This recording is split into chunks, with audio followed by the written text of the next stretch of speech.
pa ba kayo pagod? Hindi pa rin ba kayo pagod sa karas sisimba nyo? Wala naman nangyayari, sugarol ka rin. Simba ka ng simba. Sugarol ka rin eh. Di ba? Nangangaliwa ka rin. Nangangaliwa ka rin. Yung asawa ko, niluloko mo eh. Di ba uso ngayon yung kaliwaan? Hindi yung kaliwaan, bayad muna bago. Hindi yun. Kaliwaan, kakaliwa si mister, kakaliwa rin si misis. Ganun yun eh. Di ba yun uso ngayon? Di pa ba kayo pagod sa kakahilitip ng drugs? At sa kakahihigop ng rugby? Di pa kayo pagod, mga kapatid? Isa lang ang pupuntahan natin. Mabuti't masama, mamamatay. Pero bago tayo mamatay, it is better and it is wise to prepare for our future. Where are we going into eternity? Tayo ba? Mananatili ba tayo sa lupa? Hindi ka naman tutubuan ng akasya sa likod.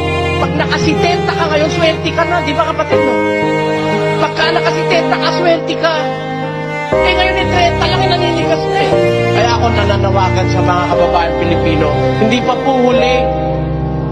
Baguhin na natin yung ating pananaw sa buhay. Hindi ho tayo mamananatili sa mundo. Hindi ho tayo laging habang panahon dito. Mayaan mo na lang sila yung gustong-gusto rito.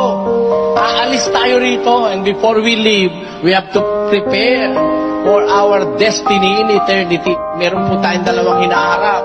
Parusa ng Diyos o biyaya at kaligtasan mula sa Diyos pagkatapos ng paghuhukom.